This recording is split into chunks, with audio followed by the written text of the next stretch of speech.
So no, I'll come back to this. So participative decisions. What is it about? It's a project we work on at IMEO for years now. The it's related to public decisions and access to them by the citizen or anybody in the that is interested by the decisions. So first thing, a little poll, small poll here. Who knows what is a city council here in the? Okay. Who knows that any citizen? So here in Belgium, in France, we saw it also in Spain and Italy. Who knows that any citizen may attend the public part of a city council? Okay, so it's more or less the 50% of the people here, and who has already attended? Okay, it's very good. So a city council, the competencies, is the budget of the city. They will vote the budget.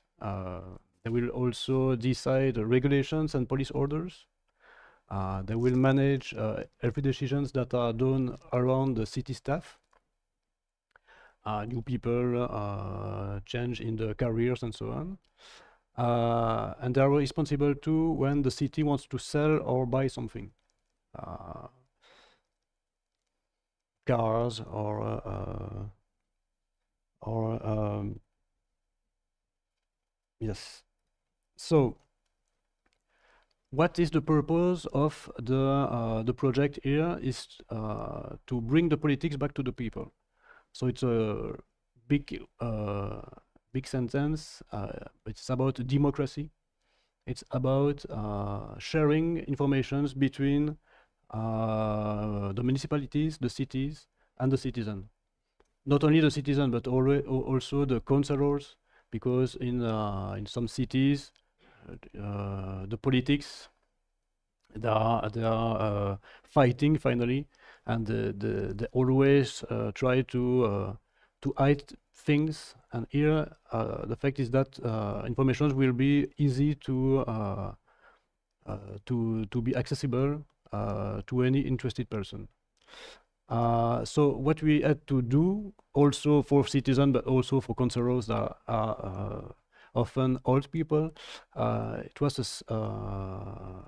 site that is simple to use, as the target audience is people that are not used to finally the internet, that will not be that will not receive information to use the tool. In Belgium, in particular in Wallonia, since 2023, every cities they have the obligation to publish the projects of the decisions. So it's not only the decisions that were taken during the council, but also the projects. So the items, the decisions that will be discussed. This needs to be public before the city council takes part, and so the information may be accessible to anybody. So what is it about here? Okay, this one, okay. So we will speak here about a back and front office. So not to not back end and front end here, but well, back office and front office. So we have two applications finally, and Antoine here will present you the second part just after.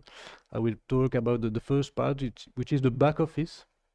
It's called IADLib.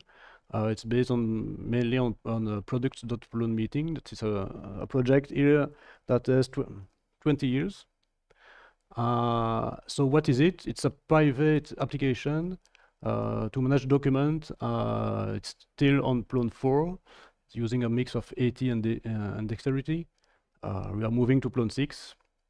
but it's a lot of work. And the second part that will be described after is a front office, so it's the application for the citizen.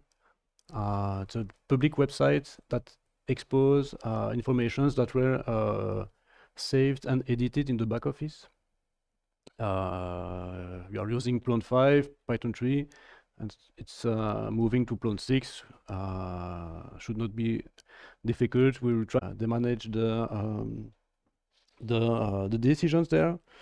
And we have a single front office, a single Plone instance finally, that expose every back office into each time one particular dexterity object that we call an institution, and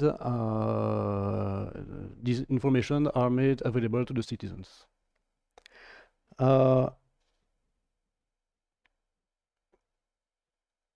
So yes, what I will show you here a little demo about. Oh, sorry. D'accord. Ça va. Ok. Non, encore une fois dessus. Voilà. Thank you. So the content in the back office, content is edited by council editors and managers. So yes, we have two types of elements. What we call items, that's the decisions that will be sent into a meeting that will group the items to be decided. We are mainly using what comes from Plone, so workflows, caching, views. We use faceted navigation, so on. It's not.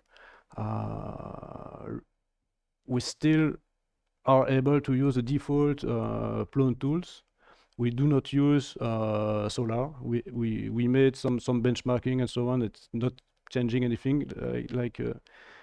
Finally, Kim said, it's not necessary if you fine-tune Plone and the Z catalog, it may be really performant. So I will show you just a bit the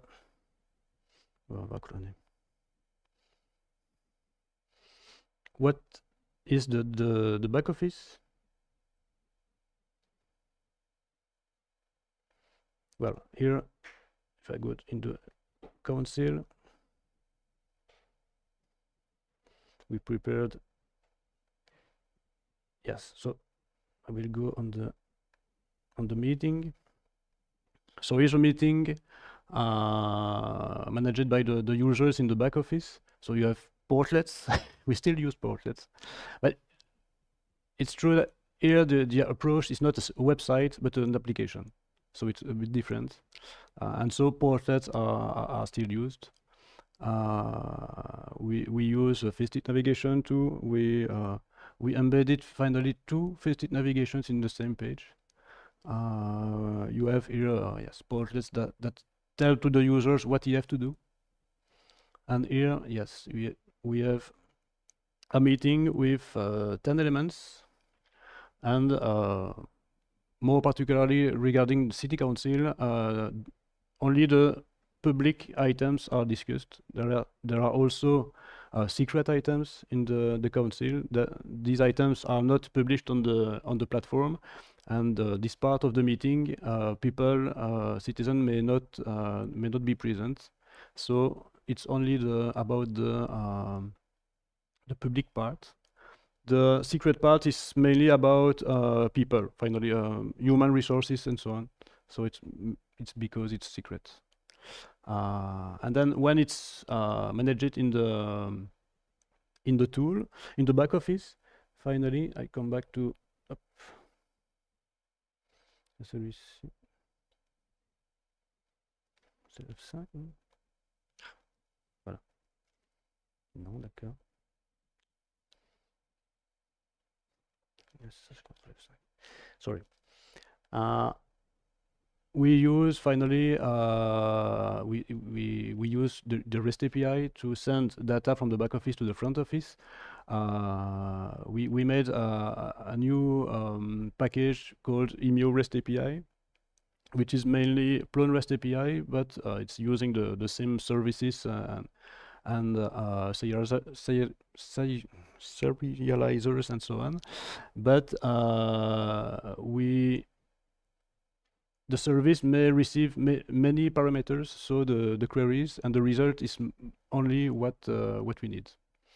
So because REST API out of the box is working, but it's very slow because it retrieves too much data. So yes, we write our own services, but are based on the existing services. We do not use.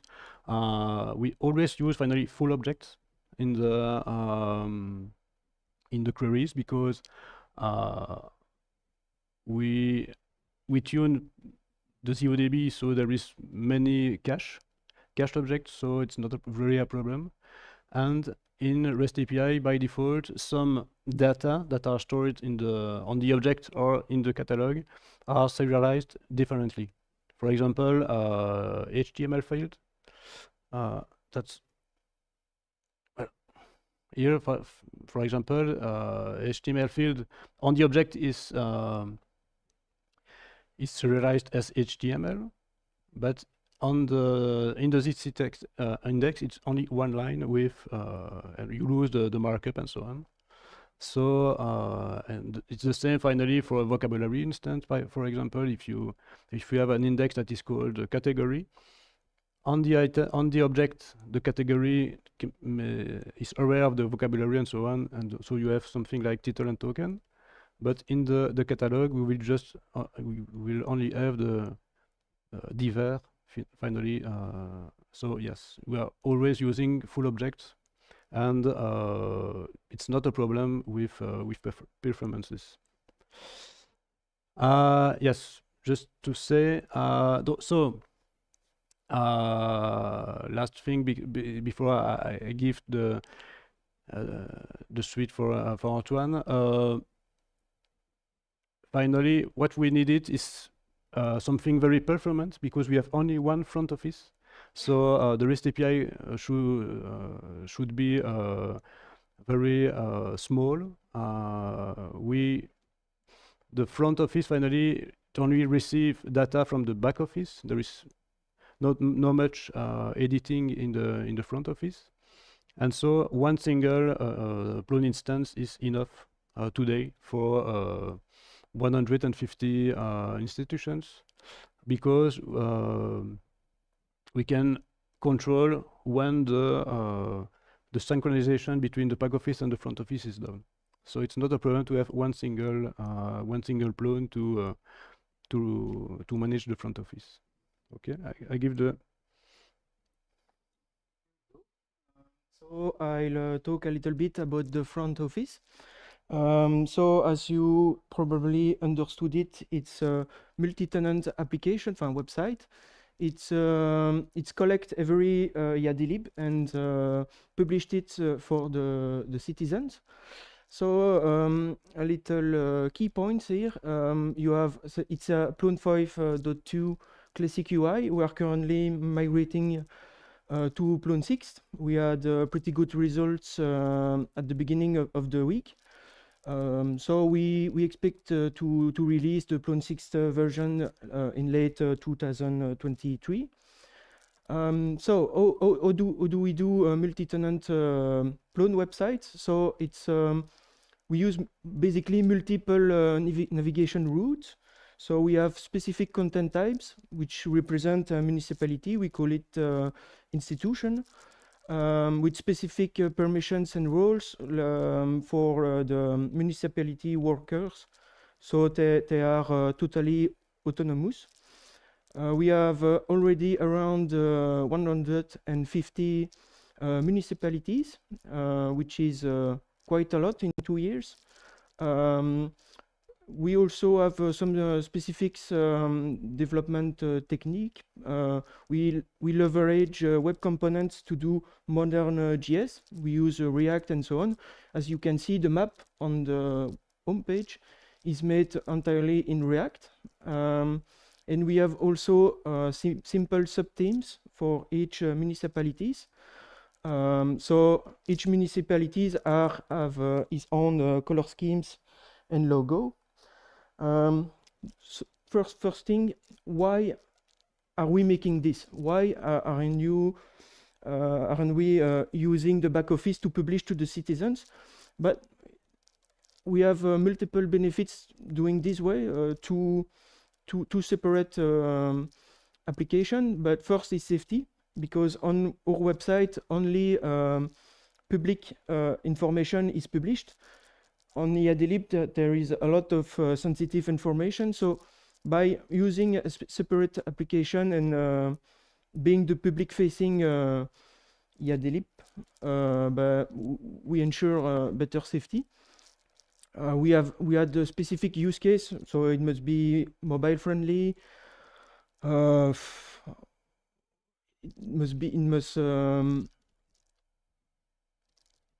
We had a specific use case like theming and so on, much more close than a website and a business application.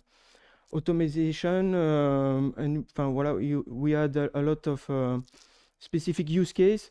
We had also to be GDPR compliant for the citizens, so that's why we did a separate application. So now I'll show you some feature. It's really simple and it's on purpose. For a municipality worker, he can do 5 things basically. He can import a meeting from IADLib. He can synchronize it. So you have an overview ici of the synchronization report. It's basically telling the user what are going to be edited on deliberation.be. Then when the meeting is on the platform, they can publish it to the citizens. They can communicate around a meeting, like adding additional informations, like meeting date, meeting place, next meetings, and so on. And they can delete a meeting if they made a mistake. Next, the features for our integrator. So when we have a new municipalities that want to publish on deliberation.be, our team do all the integration, and for the integrators, it must be really simple. So there is entirely through the web setup, no coding, no deploying, everything is on the same Plone site. So when we have a new municipality, it's basically a content type, and we just add this institution at the root of the website. There is no CSS theming needed, because we manage the colors and the color scheme, logos through the web. And as the website is super simple to use, we have a short training time needed for the municipalities workers. And we also had to do minimal adjustment in the back office. So from start to finish, it takes only 8 hours max to publish a new municipalities on our website. And this is including formalities like mail, meetings, phone calls, and so on. So it's really fast to add a new municipalities on our website. With this little overview done, I'll talk a little bit about the tech stack. So we have very few Plone add-ons. It's a very simple website. We have our add-on, plonemeeting.portal.core, and EAF state navigation, and that's it. We don't really need other Plone's add-on. And for the JavaScript part, we use some modern framework like Preact, Leaflet, and so on. Alors, so how we do modern JS? We use modern tooling like they use in Volto, but we don't do Volto. We use Webpack 5, Prettier, and so on, all the JS goodies. And there are already Plone 6 ready, which is nice. For the libraries, we use Preact. It's a React alternative, but which is very lightweight. And it's the same API, so it's very interesting because we can use React component, but with Preact. It's a little bit of wizardry with Webpack 5, but that's work fine. and the rest is for making web components, because to integrate this modern JS on the template of Plone 5, we use web component, and they are really convenient because they integrate nicely with your ZOP page template. I'll show you a little bit. So why we use web components? Why these weird things? But it's a world W3C standards. It's easy integration between your ZPT template and your super fancy JS components. We can encapsulate the style and the behavior inside a single component and reuse it on multiple templates. Interoperability, but you can use any JS framework you want. We choose Preact, but you can use React. That's what I do in our smart web product. And we have good support, browser support now. In 2023, every major browser supports the web component specification. So we have no problem with browser compatibility. So what does it look like?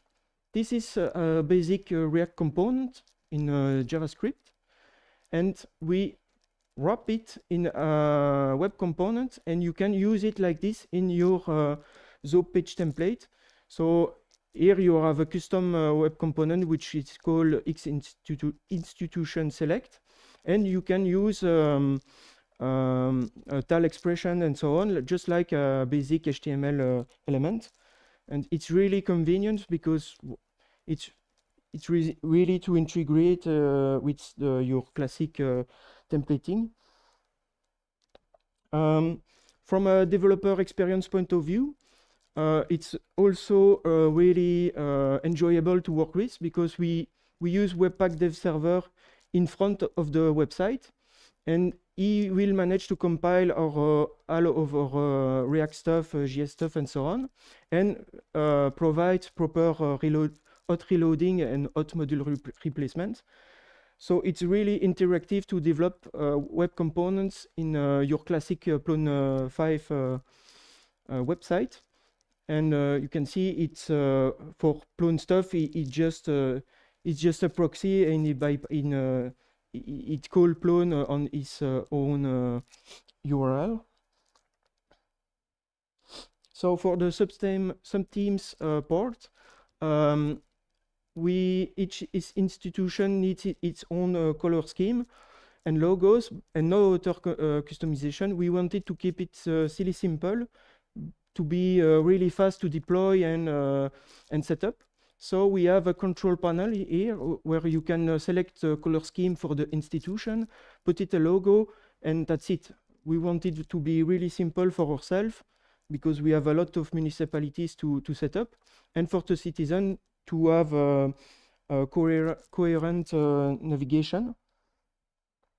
Here is some example. It's multiple institutions. We have City of Liège, City of Charleroi, also police area.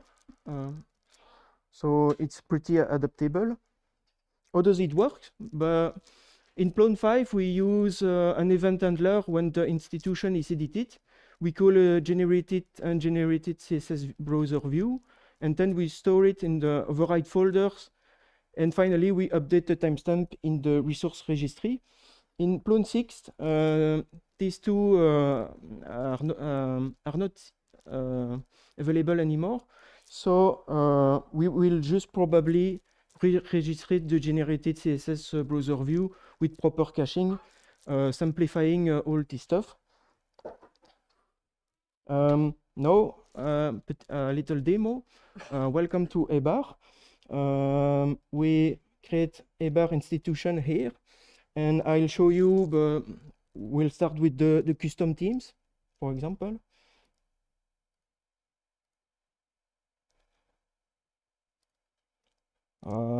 Let's say I want to change the navigation bar. I want to be blue, maybe.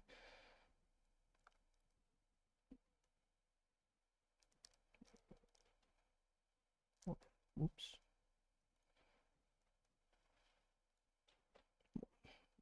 let's see this one. Hop. There we go, and we have a blue navigation bar. That's for the dynamic subteams. It's really simple, just a few colors, and that's it.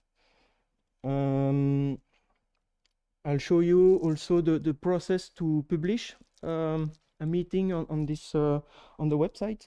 So we have the meeting here on the Yadelib side, and this is the meeting on the citizen part. If I want to sync it, let's say make a little change here. For example, let's change this. Let's remove this, for example. Voilà. Okay. Now I'll sync it, and there we go. We have an overview of what will be modified. Apparently, we modified all the points, but that gives the municipality worker an overview of what will be synced to the portal. Let's sync it.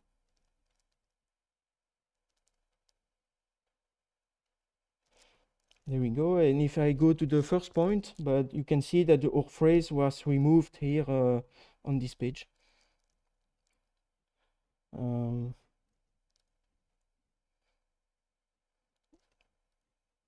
Go. And I think that's it. Oh no, what's next? But obviously, Plone 6. We are currently migrating to Plone 6. What we learned was that Plone 5.2 to Plone 6 migration is really easy. Just the team was a little bit broken, but that was really easy. Next, we plan to publish also the municipalities' local regulations, better video on link, because currently they just embed the YouTube videos, but we plan to maybe do timestamping, chapters, and so on. And finally, the ultimate goal is to make a global search and navigation across all the municipalities of Wallonia. And as a conclusion, we can say that Plone is a very complete CMS.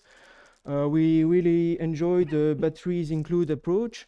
We really didn't need to do to add a lot of add-ons to do what we want. Plone REST API is also amazing because you can build powerful interconnected stuff with it. We really use a lot Plone REST API between the back office and the front office. It is really powerful. And finally, we want to give a special thanks to Andre, our integrator and our colleague, for all of his work, because he did a lot during those 2 years. And we also wanted to thank our 2 colleagues who couldn't make it this year. Do you have any questions? Okay.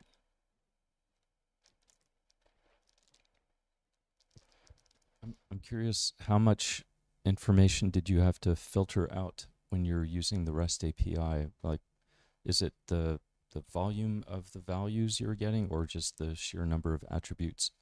We can. It's configurable actually.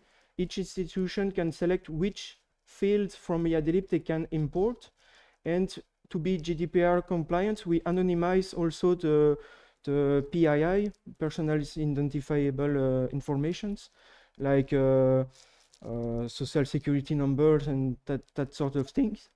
And there is yes, synchronization, but also pre-processing of the information before publishing to the citizens.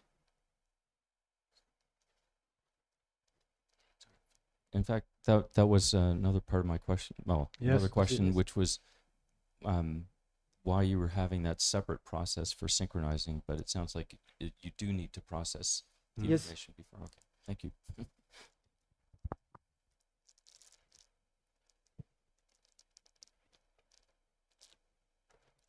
Okay, thank you. Thank you.